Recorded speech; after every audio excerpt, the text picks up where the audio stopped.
Morning. അപ്പോൾ നമ്മുടെ ഇന്നത്തെ റെസിപ്പി എന്ന് പറയുന്നത് നമ്മുടെ ചോറിൻ്റെ കൂടെ കഴിക്കാൻ പറ്റിയ നല്ലൊരു സൈഡ് ഡിഷാണ്.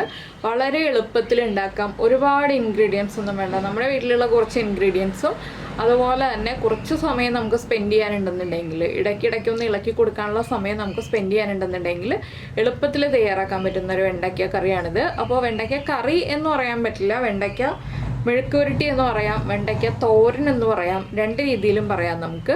അപ്പോൾ ഈ ഒരു വെണ്ടയ്ക്ക റെസിപ്പി നിങ്ങൾ ഇതുവരെ ട്രൈ ചെയ്ത് നോക്കിയിട്ടില്ലെങ്കിൽ ഉറപ്പായിട്ടും ട്രൈ ചെയ്ത് നോക്കിക്കോളൂ. എല്ലാവർക്കും ഇഷ്ടപ്പെടും. വെജിറ്റേറിയൻസിനെ ഉദ്ദേശിച്ചാണ് ഞാനിത് പറഞ്ഞത്. നോൺ വെജിറ്റേറിയൻസ് ക്ഷമിക്കുക, നമ്മൾ നോൺ വെജ് റെസിപ്പീസ് ഇടയ്ക്കിടയ്ക്ക് ചെയ്യുന്നുണ്ട്. അപ്പോൾ എങ്ങനെയാണ് നമുക്ക് ഈ ഒരു വെണ്ടയ്ക്ക റെസിപ്പി ചെയ്യുന്നതെന്ന് നോക്കാം.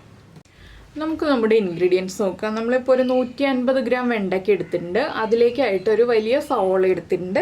പിന്നെ 2 പച്ചമുളക്, നല്ല എരിവുള്ള പച്ചമുളകാണ് 2 എടുത്തിട്ടുള്ളത്. 4 അല്ലി വെളുത്തുള്ളി, വലിയ വെളുത്തുള്ളിയാണ്, അതുകൊണ്ട് 4 അല്ലി എടുത്തിട്ടുണ്ട്. ചെറിയ വെളുത്തുള്ളി ആണെങ്കിൽ ഒരു 6 അല്ലി വരെ എടുക്കാം. പിന്നെ ഒരു മീഡിയം വലിപ്പത്തിലുള്ള ഒരു തക്കാളി എടുത്തിട്ടുണ്ട്.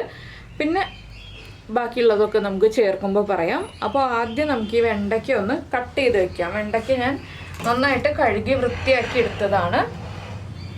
വെണ്ടയ്ക്ക നിങ്ങൾക്ക് ഇഷ്ടമുള്ള രീതിയിൽ കട്ട് ചെയ്യാം. ഞാനിപ്പോൾ കട്ട് ചെയ്യാൻ പോകുന്നത് ഇതുപോലെ ചരിച്ചാണ് കേട്ടോ കട്ട് ചെയ്യുന്നത്. കുറച്ചിങ്ങനെ ചരിച്ച് അധികം കനമില്ലാതെ കട്ട് ചെയ്തെടുക്കുകയാണ്. അധികം തിക്കായിട്ട് കട്ട് ചെയ്തിട്ടുണ്ടെങ്കിൽ വെണ്ടയ്ക്ക കുക്കായി വരാൻ സമയം കൂടുതലെടുക്കും.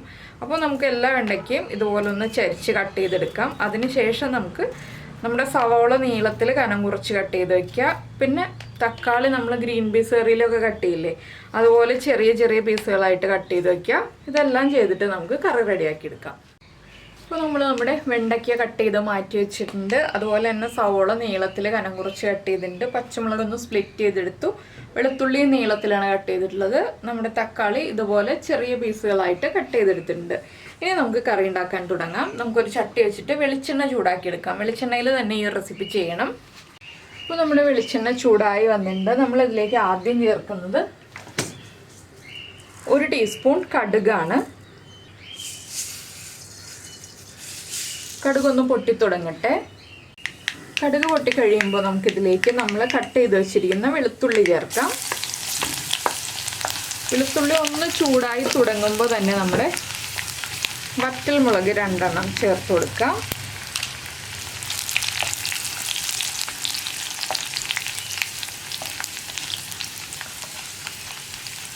ഇനി നമ്മളിതിലേക്ക് ചേർക്കുന്നത് നമ്മൾ കട്ട് ചെയ്ത് വെച്ചിരിക്കുന്ന വെണ്ടയ്ക്ക.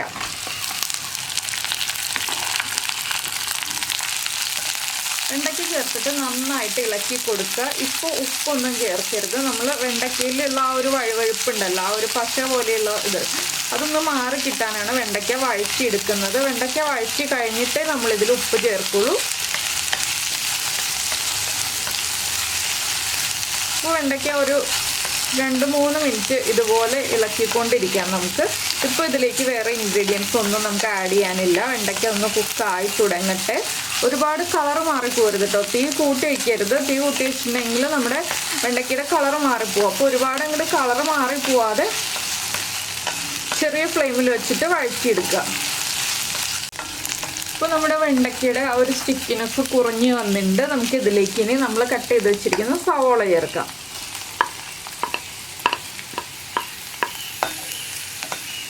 സവോള ചേർത്തിട്ട് വീണ്ടും നന്നായിട്ട് ഇളക്കി കൊടുക്കുക. ഇനി സവോള ഒന്ന് കുക്കായി വരണം. ഇത് ഓരോന്നും സ്റ്റേജ് ബൈ സ്റ്റേജ് ആയിട്ട് കുക്കായി വരേണ്ട കാര്യങ്ങളാണ്. അതുകൊണ്ടാണ് നമ്മൾ ഓരോന്നായിട്ട് ചേർക്കുന്നത്. എല്ലാം ഒരുമിച്ച് തന്നെ ചേർത്തിട്ടുണ്ടെങ്കിൽ കറക്റ്റ് ആവില്ല നമ്മുടെ റെസിപ്പി. അപ്പോൾ ഈ സവോള ഒന്ന് കളർ മാറിപ്പോകണ്ട കേട്ടോ. ഇതും ഇളക്കിക്കൊണ്ടിരിക്കണം, കളർ മാറിപ്പോവാതെ. ഇതിലേക്ക് നമുക്ക് കുറച്ച് കറിവേപ്പിലയും കൂടി ചേർത്ത് കൊടുക്കാം. ഒരു 2 തണ്ട് കറിവേപ്പില ചേർത്തിട്ടുണ്ട്. ഇനി വീണ്ടും ഇളക്കിക്കൊണ്ടിരിക്കുക. വെണ്ടയ്ക്കയുടെയും സവോളയുടെയും കളർ മാറി പോകാത്ത രീതിയിൽ നമ്മൾ ഇളക്കി കൊടുത്തുകൊണ്ടിരിക്കണം. സവോള ഒന്ന് സോഫ്റ്റായി വരണം, അത്രയേ ഉള്ളൂ. ഒരുപാട് അങ്ങോട്ട് കുക്കായി വരേണ്ട ആവശ്യമില്ല. അപ്പോൾ നിങ്ങൾക്ക് ഇത്രയും സവോള വേണ്ട എന്നുണ്ടെങ്കിൽ ഇതിൻ്റെ പകുതി ആയാലും ചേർത്താൽ മതി. പക്ഷെ കൂടുതൽ സവോള ചേർക്കുമ്പോൾ ആ സവോളയുടെ ചെറിയൊരു മധുരമൊക്കെ വരുമ്പോൾ നമ്മുടെ റെസിപ്പി നല്ല ടേസ്റ്റ് ആയിരിക്കും. അതുകൊണ്ടാണ് ഒരു സവോള മുഴുവനായിട്ട് എടുത്തത്. നിങ്ങൾക്ക് കുറവ് മതിയെന്നുണ്ടെങ്കിൽ കുറച്ചെടുക്കാം കേട്ടോ. ഇതും ഒരു 2 മിനിറ്റ് ഒന്ന് ഇളക്കിക്കൊണ്ടിരിക്കുക. അതിനുശേഷം വേണം നമുക്ക് ബാക്കിയുള്ള കാര്യങ്ങൾ ആഡ് ചെയ്ത് കൊടുക്കാനായിട്ട്. അപ്പോൾ നമ്മുടെ സവോളയും ഒന്ന് സോഫ്റ്റായി വന്നിട്ടുണ്ട്. ഇനി നമുക്കിതിലേക്ക് പൊടികൾ ചേർത്ത് കൊടുക്കാം. ഫ്ലെയിം കുറച്ച് വയ്ക്കുക. ആദ്യം നമ്മൾ ചേർക്കുന്നത് മഞ്ഞൾപ്പൊടി, ഒരു 1/4 ടീസ്പൂൺ മഞ്ഞൾപ്പൊടി. അതുപോലെ തന്നെ 1/4 ടീസ്പൂൺ തന്നെ എരിവുള്ള മുളക് പൊടി. പിന്നെ ഒരു 1/4 ടീസ്പൂൺ നമ്മുടെ ഗരം മസാലപ്പൊടി. ഇത്രയും ചേർത്തിട്ട് നന്നായിട്ട് വീണ്ടും ഇളക്കി മിക്സ് ചെയ്യുക. ഈ പൊടികളൊന്ന് കുക്കായി വരുന്നത് വരെ നമുക്ക് ഇളക്കി കൊടുക്കണം. ഇപ്പോൾ ഇനി ഫ്ലെയിം ഹൈയിലേക്ക് മാറ്റാം. എന്താണെന്ന് വെച്ചിട്ടുണ്ടെങ്കിൽ നമ്മൾ പൊടികൾ ചേർത്ത് കഴിഞ്ഞല്ലോ.